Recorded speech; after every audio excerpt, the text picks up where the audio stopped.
2020년이 벌써 한 달이 다 지나가고 있습니다. 여러분들의 2020년은 어떻게 시작이 됐습니까? 새로운 결단과 다짐을 가지고서 시작했는데 그 결단과 다짐이 더 좋은 방향으로 가고 있는지 아니면 더 나빠지고 있는지 하나님을 더 가까이 하고 있는지 하나님을 더 멀리하는 삶을 선택하고 있는지 한 달 살아보셨으면 그 방향이 그 의도가 어디까지 왔는지를 우리 스스로는 조금씩은 알 것입니다. 그런 점에서 오늘 맞이하는 설 주일, 다시 새해 첫 주일을 맞이하는 마음으로 구정을 지나고 함께 예배를 드리는 이 시간은 너무나도 귀하고 귀한 시간입니다. 다시 새롭게 시작할 수 있는 시간들이고 하나님께서 주시는 기회로 삼는 것이 바로 우리가 오늘 이 설 주일을 통해서 감당해야 될 마음가짐이고 결단이고 다짐이 되어야 할 줄로 믿습니다. 술에 술 탄 듯 물에 물 탄 듯 살아가는 것은 하나님이 기뻐하시는 삶이 아니죠. 명확한 방향성이 있어야 되고 사명이 있어야 되고 기쁨과 즐거움으로 헌신할 수 있는 사역의 자리가 있어야 되는데 여러분들의 가정이 또 직장이 교회 공동체가 모든 삶의 자리가 하나님이 기뻐하시는 은혜의 장이 될 수 있게 되기를 주의 이름으로 축원합니다. 그런 점에서 저는 오늘 이 시간 복 있는 사람이라고 하는 제목으로 하나님의 말씀을 전하는데 진짜 말 그대로 복이 무엇인지 하나님이 우리에게 주고자 하시는 복이 어떤 것인지를 생각하는 것부터 2020년을 다시 시작해야 되지 않을까 생각을 해봅니다. 물질적인 것들, 우리가 세상 살아가면서 필요한 것들은 참 많이 있죠. 그런데 그것을 얻기 위해서 우리가 신앙생활하는 것은 아닙니다. 삶을 살아가면서 내가 계획했던 것들, 내가 의도하고 내가 생각했던 것들이 어그러질 때가 있죠. 그렇다고 해서 실망할 필요도 없습니다. 왜 그렇습니까? 삶 전체를 놓고 보면 지금 경험하고 있는 어려움과 문제와 상처와 아픔들은 시간이 지나면 자연스럽게 해결되고 또한 극복할 수 있는 일들이 되기 때문입니다. 그런데 그런 여러 가지 문제들을 경험하게 되면서 2020년 시작하면서도 한 달여 되지 않았지만 나에게 주어진 여러 가지 아픔과 고통의 문제 때문에 2020년 전체를 날려버리는 그런 일들이 일어나지 않도록 우리는 다시 새로운 마음을 가지고서 2020년 새해를 다시 시작하는 마음으로 이 설 주일 예배를 드려야 할 줄로 믿습니다. 그래서 저는 오늘 본문의 말씀을 통해서 진짜 복 있는 사람이 어떤 사람들인가, 출애굽한 이스라엘 백성들에게 진짜 복된 길이 어떤 길인가를 모세를 통해서 알려주시는 오늘 본문의 말씀을 오늘 다시 새해를 맞이하는 우리들이 다시 한번 결단하고 다짐하는 기회로 오늘 본문 말씀이 우리들에게 주어졌음을 확인하는 시간이 되기를 간절히 바랍니다. 모세는 이스라엘 백성들을 이끌고 광야를 지나서 요단강 동편 모압 땅에 도착합니다. 여러분 출애굽의 여정 가운데에서 그리고 사사시대 이 이스라엘의 지역을 보시게 되면 요단 동편이라고 하는 문장이 표현이 자주 나옵니다. 요단 동편과 서편은 뭘 얘기하냐면 요단강을 기준으로 했을 때 동쪽을 요단 동편이라고 얘기하고 요단강을 기준으로 해서 서쪽을 서편이라고 하겠죠. 이 얘기는 대단히 중요한 지명적인 의미가 있습니다. 요단 동편은 아직 가나안 땅이 들어가지 않은 상태인 거예요. 그래서 갈릴리 호수, 요단강, 사해바다를 기점으로 해서 오른쪽이 바로 요단 동편이고 왼쪽이 가나안 땅, 요단 서편이라는 것입니다. 모세는 가나안 땅에 들어가죠. 들어갑니까? 못 들어가죠. 그것도 은혜로 고백합니다. 하나님 무슨 소리입니까? 내가 얼마나 쎄빠지게 고생하고 애썼는데 이 형편없는 민족들 여기까지 인도한 게 누군데 어떻게 가나안 땅도 못 밟게 하십니까? 섭합니다 라고 그렇게 말할 수 있는 최고의 지분을 가지고 있었던 사람이 모세인데 하나님께서 말씀하시죠. 너는 가나안 땅에 들어갈 수 없고 이제 요단강 동편에 있는 느보산 꼭대기에서 지켜만 보고 너는 내 곁으로 와야 된다라고 말씀하시는 것을 순종합니다. 그렇게 요단강을 건널 수 없다고 하는 청천벽력 같은 이야기를 미리 들었지만 이제 하나님 곁으로 하나님의 부르심을 받아서 육신의 생명의 삶이 끝나게 되는 그 시점에서 모세는 느보산 꼭대기에서 세 편의 고별 설교를 합니다. 그것을 엮어놓은 것이 바로 신명기서인 것이죠. 그러니까 이 모세의 유언과도 같은 내용이 신명기서에 있는 거예요. 이제 요단강을 건너기만 하면 고달팠던 40년의 광야 생활을 접고 젖과 꿀이 흐르는 땅으로 들어갈 수 있습니다. 그러나 그것은 기쁨과 동시에 큰 시험과 유혹이 있는 삶이 시작됨을 알려주는 것이기도 했습니다. 가나안은 지금까지 살아온 이스라엘 백성들의 삶의 방식과는 전혀 다른 곳이었죠. 유목 생활을 했던 자들이 이제는 농경 생활을 해야 되고, 하나님을 의지하며 살아갔던 40년 광야 생활에 큰 도전이 되는 농경 사회에 정착해 있었던 바알과 아세라 신을 섬기는 이방 신이 판을 치고 있었던 자리가 가나안 땅이었습니다. 여러분, 우리가 오해하지 말아야 될 것이 무엇이냐 하면, 하나님께서 주신 삶을 살아가게 될 때 하나님께서 2020년 나에게 허락하신 삶을 우리가 이제 산다라고 하는 생각을 할 때 모든 것이 다 예비되고 아무 문제도 없고 아무 고통도 없고 어려움도 없는 그런 삶을 살 수 있을 것이다. 왜? 하나님께서 나에게 주신 시간이니까 라고 생각하는 사람들이 있다면 마음 고쳐먹으시기 바랍니다. 2020년도에도 우리를 힘들게 하는 요소들이 있을 것이고, 어렵게 하는 위기와 아픔과 상처의 문제들은 고스란히 남아있을 겁니다. 하나님께서 주신 삶이라고 해서 모든 것들이 다 평탄한 것은 아니라는 것이죠. 하나님께서 예비해 주신 삶은 평탄한 삶이 아니라 어려움과 위기와 고통과 어려움의 시간들을 경험하더라도 그 속에서 하나님을 의지하고 하나님만 바라보고 힘들고 어려울 때 더 구체적으로 주님을 찾을 수 있는 마음을 가질 수 있도록 해주시는 것이 하나님께서 예비해 주시는 믿음을 가진 자들의 삶임을 우리는 고백해야 하는 것이죠. 그러니까 믿음의 고백은, 믿음의 기도는 뭐냐? 주님, 내 삶에 아무 풍파도 없고 문제도 없고 어려움도 없게 하여 주시옵소서. 이거는 우리의 감당할 기도가 아니에요. 왜냐하면 주님 오시는 그날에 사단의 세력들이 다 무너지게 될 것인데 아직은 주님이 오시지 않으셨거든요. 그래서 그들이 계속해서 불화살을 쏩니다. 우리를 낙심케 하고 절망케 하려고 영적 전쟁에서 우리를 무너뜨리기 위해서 애쓰는 악한 세력들이 있다는 거예요. 그것을 잊지 않게 해달라고 하는 것은 지금 우리의 삶에 허락되지 않은 것입니다. 그러면 어떤 고백을 해야 되냐? 어떤 간구를 해야 되냐? 위기가 오더라도 주님만 의지하게 하소서. 어려움이 있더라도 낙심하지 않고 주님의 힘으로 일어서게 하여 주시옵소서. 사람 의지하지 않고 하나님만 바라보게 하여 주시옵소서. 세상에 발붙이고 살지만 세상에 취하지 않고 성령에 취한 자가 되게 하소서. 이 고백이 우리의 기도의 제목이 되어야 된다는 거예요.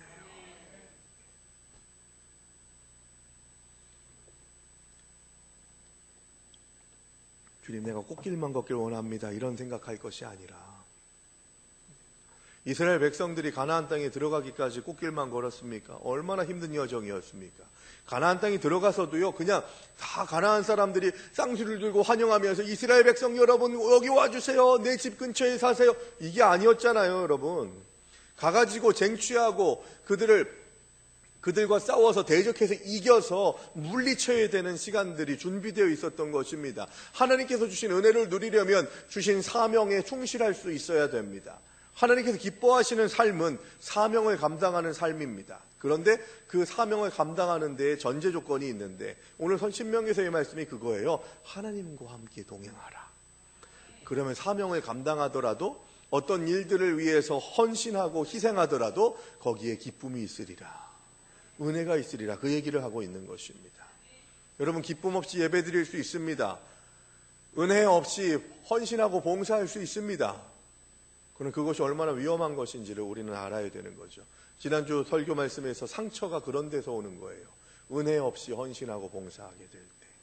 그래서 상처의 문제를 해결하지 못하니까 내가 이렇게 헌신하는 것은 당신 때문이 아니라 우리 예수님 때문입니다 라고 하는 고백을 가지면 사람들이 나에게 어떻게 반응하더라도 주님만 바라보기 때문에 상처의 문제를 해결할 수 있다니까요. 아멘이십니까? 예? 다른 사람이 나를 상처 주고 낙심케 하고 절망케 하더라도 나는 주님 바라보는 사람입니다.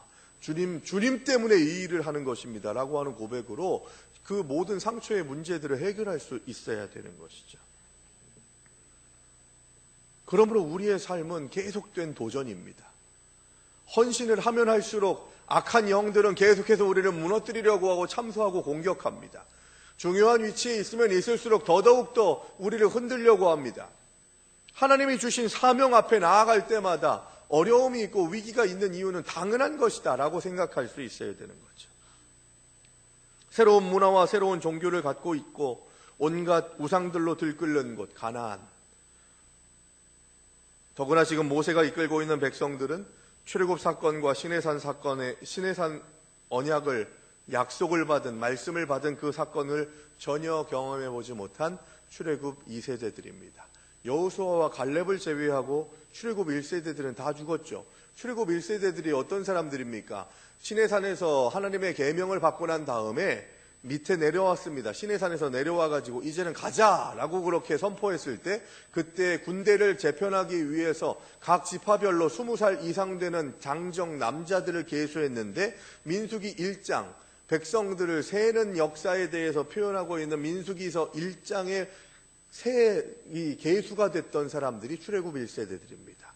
출애굽 2세대들, 그들이 바로 출애굽 1세대들은 다 광야에서 40년 동안 죽게 되고 불순종함으로 죽음을 경험하게 되고 이제는 가나안 땅에 들어가기 바로 직전에 모세와 고별하기 전에 헤어지기 전에 모세의 설교를 듣는 사람들이 다 출애굽 2세대들. 그러니까 하나님께서 주신 놀라운 역사 가운데에서 홍해바다를 건너고 하는 그런 과정들을 직접적으로 들었던 사람들이 거의 다 죽고 이제 다른 세대들이 하나님의 사명을 감당해야 됐던 것입니다. 여러분, 출애굽 사건에서 가장 중요한 신앙 고백은 어떤 것일까요? 여러분, 신앙생활이라는 것은 뭐냐? 복음의 메시지가 진짜 나의 삶에 운동력 있게 나타나려면 어떻게 돼야 되냐면 그 복음의 메시지가 나와 상관이 있어야 되는 거예요.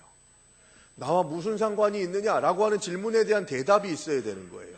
그러니까 누가 신앙생활을 글로 배웠다 뭐 이렇게 생각할 것이 아니라 내가 직접적으로 고백하고 만난 하나님을 경험할 수 있어야 되는 것이죠. 그런데 그 경험이 어디에서 시작됐냐? 이 출애굽할 때 10가지 재앙이 부어졌는데 10번째 재앙, 장자의 죽음의 재앙이었습니다. 여호수아 당사자가 거기에서 구원을 받은 자였어요. 한 집안의 장자였거든요.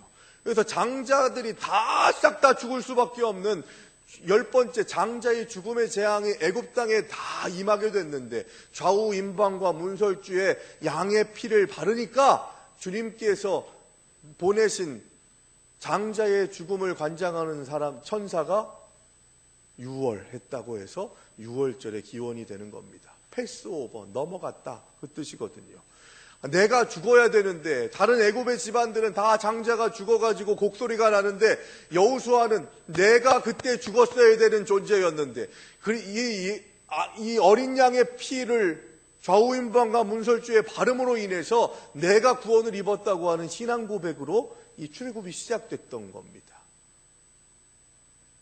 그런 직접적인 신앙 고백이 고백을 가진 자들이 다 대부분 죽고 여호수아와 갈렙만 남은 상태에서 가나안 땅에 들어가야 된다고 하니까 모세가 생각할 때에는 1세대들도 별반 특별한 건 없었지만 어쨌든 그들이 1세대들이 체험했던 하나님의 신앙보다는 하나님에 대해서 잘 알지 못하는 상태에서 가나안 땅에 들어갈 테니까 내가 이들에게 다시 한번 재교육을 시키고서 하나님 곁으로 가야겠구나 하는 생각으로 간절하고 절절한 마음으로 선포했던 메시지가 바로 신명기서입니다.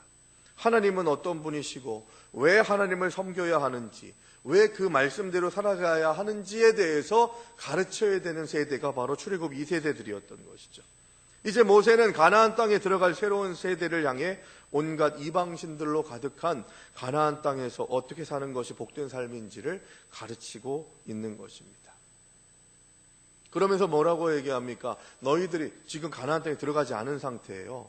가나안 땅에 들어가지 않았는데 가나안 땅의 거의 중심으로 볼 수 있는 에발산과 그리심산, 세겜이라고 하는 아브라함이 제단을 쌓았던 세겜이라고 하는 곳을 중심으로 해서 북쪽으로는 에발산, 남쪽으로는 그리심산이 있는데 지파별로 반씩 나눠가지고 한쪽은 에발산에서 저주를 선포하고 한쪽은 남쪽에 있는 그리심산에서 축복을 선포해라 라고 하는 말씀을 가나안 땅에 들어가지도 않았는데 이스라엘 백성들에게 그렇게 해야 너희가 하나님의 곁에서 하나님의 뜻대로 살아가겠다고 결단할 수 있다라고 하는 그런 의미에서 에발산에서 저주를, 그리심산에서 축복을 선언하는 일들을 꼭 해야 된다라고 그렇게 당부하고 있습니다.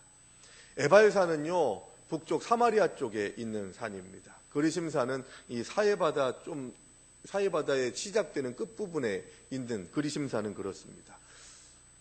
제가 이스라엘 땅을 가보지 않아서 이런 얘기하면 참 가보지도 않은 인간이 이런 얘기를 하나 그렇게 생각할지 모르겠지만 사진들이나 이런 것들을 좀 살펴보면요, 에발산과 그리심산은 거리상으로 그렇게 차이가 없습니다.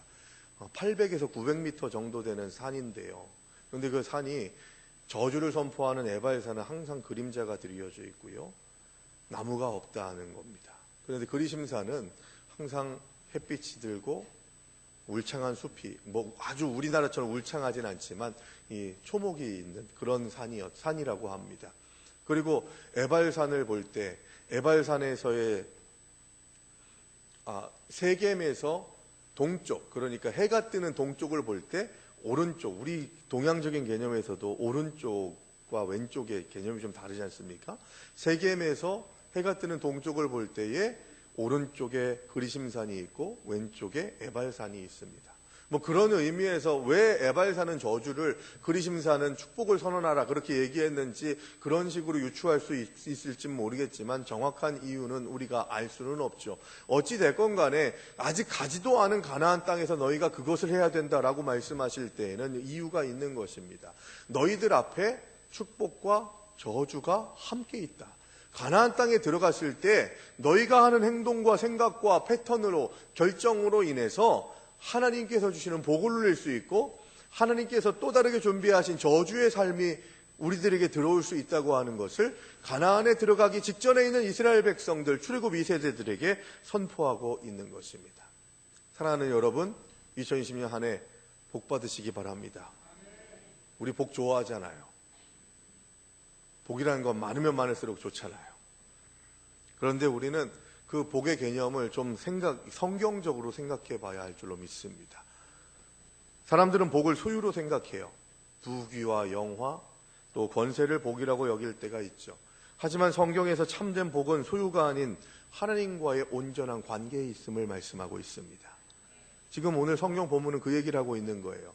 너희가 나의 계명을 지키고 나의 뜻대로 살아가면, 이 얘기는 뭐냐? 나와 함께 깊은 교제 가운데에서 온전한 교제를 통해서 나와의 관계가 인격적인 관계가 되어서 서로가 서로 소통하고 하나 될 수 있는 삶을 살아간다면 내가 너에게 복을 주리라 말씀하고 있는 겁니다. 2020년 이런 복을 누리시는 귀한 은혜가 있게 되기를 주의 이름으로 축원합니다. 우리가 무엇을 얼마나 소유하느냐의 문제가 아니라 하나님과 어떤 관계를 맺고 있느냐, 이게 중요한 거예요. 이게 복된 삶을 살아가느냐, 저주의 삶을 살아가느냐의 척도가 된다는 겁니다. 하나님과의 온전한 인격적 관계는 아무리 강조해도 부족함이 없습니다. 왜냐? 우리의 삶의 성패가 거기에서 좌우되기 때문이죠. 우리가 잘 아는 에덴 동산을 보세요. 거기에는 참 초록이 무성하고 열매들이 많이 있고 너무나도 예쁘고 아름다운 광경들이 펼쳐집니다. 그런데 여러분, 묻고 싶습니다. 거기가 녹음이 우성하고 먹을 게 많고 누리는 것이 많아서 하나님의 동산입니까? 먹을 것만 많고 내가 손만 뻗으면 내가 필요한 것들을 다 공급받을 수 있는 곳, 그곳이 바로, 그곳에 가는 것이 우리의 삶의 목표냐고요. 에덴 동산이 진정한 하나님께서 예비해 놓으신 낙원이 될 수 있었던 것은 하나님과의 관계. 하나님이 아담과 하와를 부르십니다.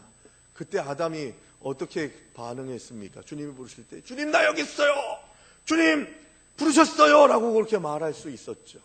선악과를 따먹고 난 다음에 아담아 네가 어디 있느냐 물으셨을 때 아담과 하와가 어떻게 반응했습니까? 숨었죠. 관계가 깨지는 겁니다. 저는 선악과에 대해서 여러 번 말씀드린 바가 있습니다. 선악과는 아담과 하와를 약올리기 위해서 동산 중앙에다가 너는 이거 절대로 못 먹지 메롱 하시기 위해서 선악과를 만들어 놓으신 것이 아니라고 말씀드렸습니다. 왜 선악과가 있다고요? 공증서예요. 공증해주는 증서와도 같은 겁니다. 아담과 하와가 에덴 동산에서 모든 것들을 다 누릴 수 있었습니다. 선악과를 제외하고 선악과를 따먹고 난 다음에 금지시켰던 생명나무의 실과까지도 아무렇게나 먹을 수 있는 그런 특권을 누릴 수 있었던 시간들이 에덴 동산에서의 아담과 하와의 삶이었습니다. 그런데 문제는 뭡니까? 그렇게 모든 것들을 다 할 수 있다고 생각하니까 내가 여기서 왕이구나 하는 그런 생각이 들 때마다 동산 중앙에 있는 선악과를 보는 거예요. 그러면서 어떤 고백이 있습니까? 선악과를 볼 때마다 내가 이 에덴 동산에서 모든 것들을 다 할 수 있지만 나의 왕은 하나님이시지. 이 고백을 할 수 있도록 해주는 방어기제, 한 번 더 그들을 보호해 줄 수 있는, 너희가 교만해져서 여기에서 모든 것들을 다 할 수 있다고 해서 네 맘대로 네 뜻대로 할 수 있는, 네가 네 스스로의 왕이 되려고 하는 시간들을 차단하기 위해서 선악과를 제공해 주신 거예요. 그러면서 이건 내가 먹지 못해, 건드리면 안 돼. 이 고백은 뭐냐? 나는 하나님의 피조물이고 하나님은 나의 유일하신 왕이시다, 주인이시다. 이 고백이 바로 선악과의 목적이요 용도였다는 것입니다.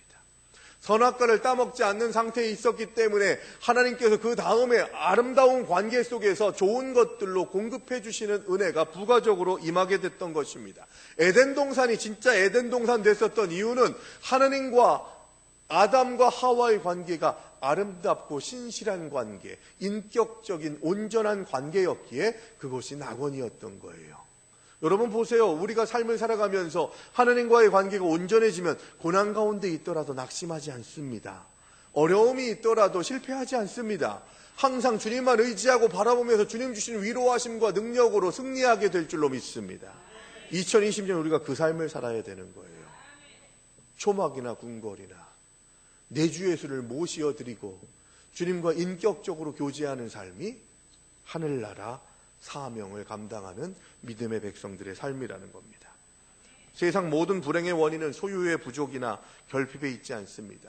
불의한 제도나 악한 법도 모든 불행의 원인이 될 수는 없어요. 하나님과의 관계를 떠나고 하나님을 잃어버리고 사는 것, 그것이 가장 큰 불행의 원인임을 우리가 고백할 수 있게 되기를 바랍니다. 그러므로 하나님과의 관계 회복이야말로 복 중의 복입니다.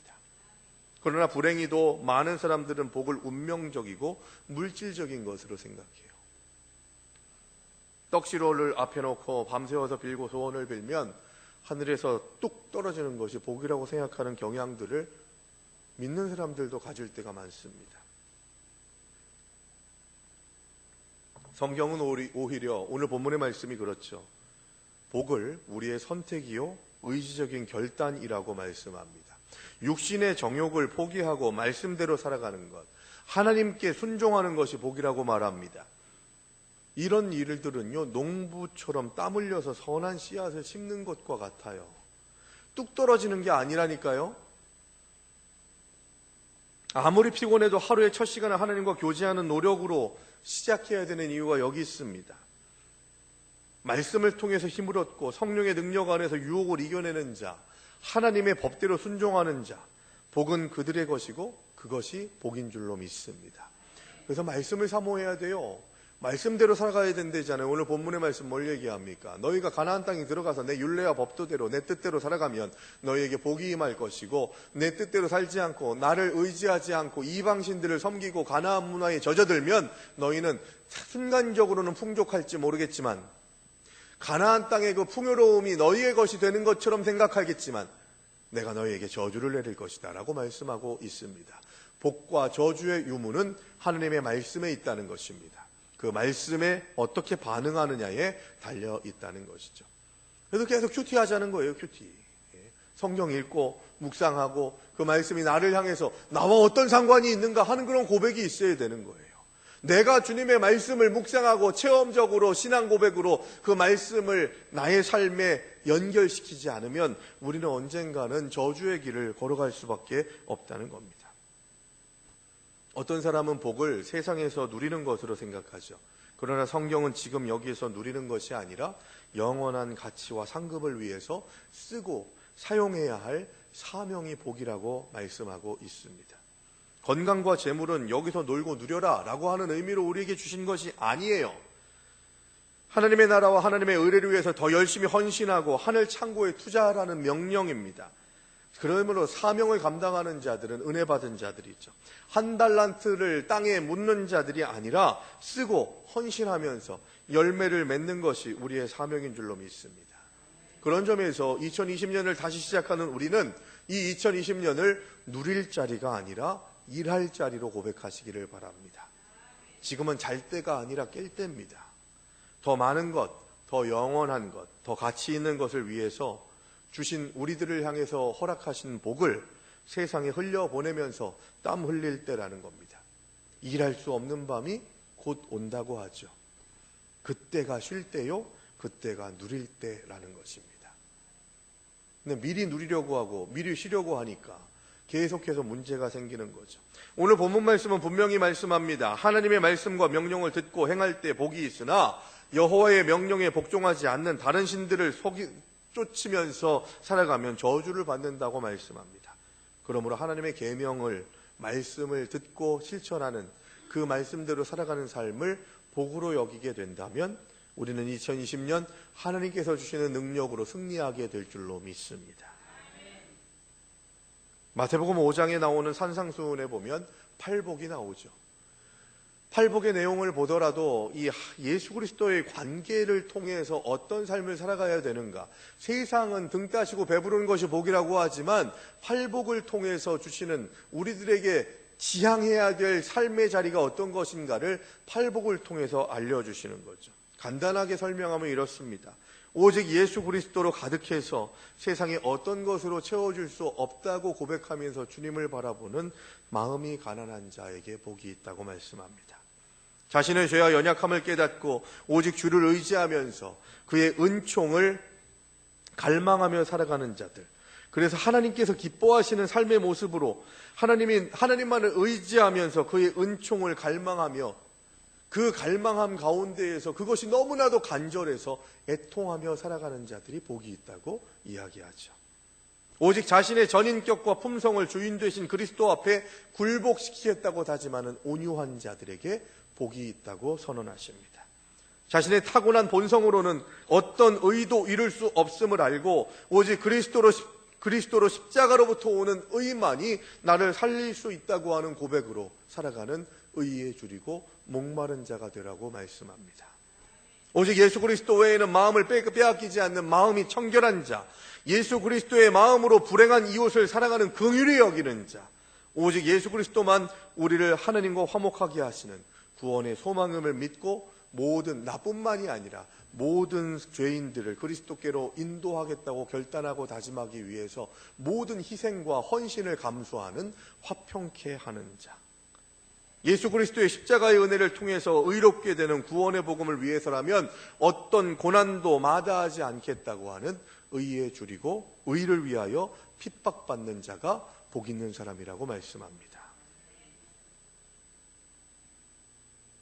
팔복의 은혜가 우리 화평가족들에게 충만하게 임하시기를 주의 이름으로 축원합니다. 그런데 이런 하나님과의 은혜 관계 속에서 누리는 복을 누리려면 대전제가 하나 있습니다. 가장 큰 전제, 하나님의 말씀대로 살아가라, 하나님의 계명대로 살아가라 라고 하는 그 말씀에 대한 가장 중요한 해답을 어디에서 찾을 수 있느냐?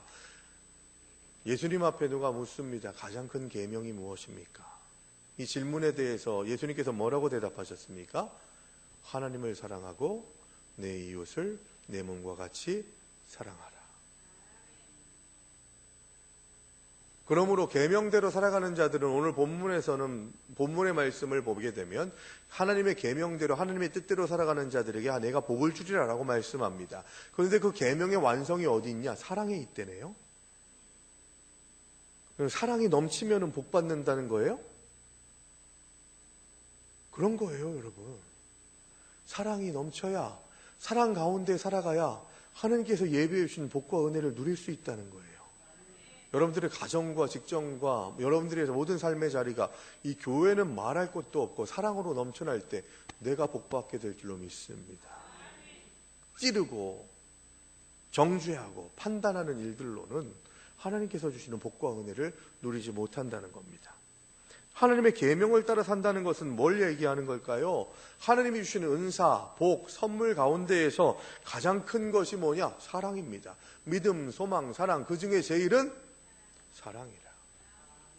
하나님은 사랑이시라 라고 말씀합니다.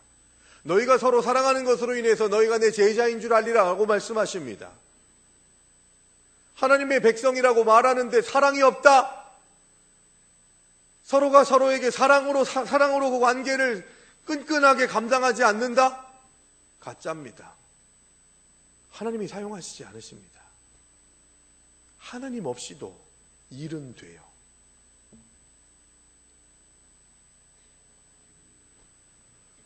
설 명절을 맞이하시면서 가족들을 보셨을 겁니다.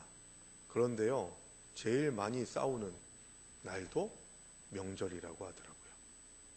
관계가 제일 많이 깨지는 시간도 명절이라고 하더라고요. 몇 개월 만에 봤는데 서로 으르렁댑니다. 승질내고 짜증냅니다. 아마 아닌 것처럼 가만히 앉아 계시겠지만 여기 계신 분들 가운데에서도 올 설 명절에 가족들하고 싸우신 분들도 솔찬히 있을 것이라고 생각이 되기도 합니다. 그런데 믿는 자들이 가정에서의 일들을 더 오해하고 원수 맺는 일들로 안내하고 있다면 회개해야 됩니다. 가족들 가운데에서 내 마음에 들지 않은 사람들도 있죠. 우리 가족을 힘들게 한 사람들도 있죠. 그런데 그것이 사랑으로 모든 허다한 허물을 덮어주는 그런 사랑을 경험하게 될 때 우리의 가정이, 우리의 가족들이, 친지들이 축복의 통로를 경험하게 되는데 믿는 내가 사랑으로 보듬어주지 않고 감싸주지 않게 되면 주님께서 예비해 주신 그 복과 은혜는 우리를 통해서 흘러가지 않고 멈추게 된다는 겁니다. 막혀지게 된다는 것이죠. 사랑이 없으면 우리의 모든 삶이 아무것도 아니고 허사라고 말씀합니다. 우리가 누릴 수 있는 가장 큰 복은 성령께서 주시는 사랑을 받아서 모두를 사랑하는 일입니다. 사랑은 모든 계명의 완성입니다. 사랑은 하나님의 말씀에 대한 최선의 순종이에요. 사랑은 모든 율법의 완성입니다. 하나님의 뜻대로 사는데 사랑이 없다? 가짜입니다. 가짜 중에 가짜입니다. 내가 누군가를 사랑하다가 사랑하지 못하는 상황에 놓여지면 그 상황이 문제가 아니라 그 상황을 해석할 수 있는 충만한 그리스도께서 부어주신 사랑이 결핍됐기 때문이라는 거예요. 사랑이 결핍된다는 건 뭘 얘기하냐? 하나님의 뜻대로 살지 않는다는 것이고, 하나님의 뜻대로 살지 않으면 오늘 본문에서 뭐라고 얘기합니까? 저주가 있으리라 말씀하고 있는 겁니다. 여러분 도전합니다. 2020년 저주의 삶을 사시겠습니까? 아니면 복의 삶을 살아가시겠습니까? 복된 삶을 살기를 주님의 이름으로 축원합니다. 그러려면 하나님의 뜻대로 살아야 하고 하나님의 뜻을 이루어가려면 사랑이 넘쳐나야 된다는 것이죠. 사랑은 모든 허다한 허물을 덮어줍니다. 모든 관계를 회복시킵니다. 모든 허물들을 다 없다고 선언합니다.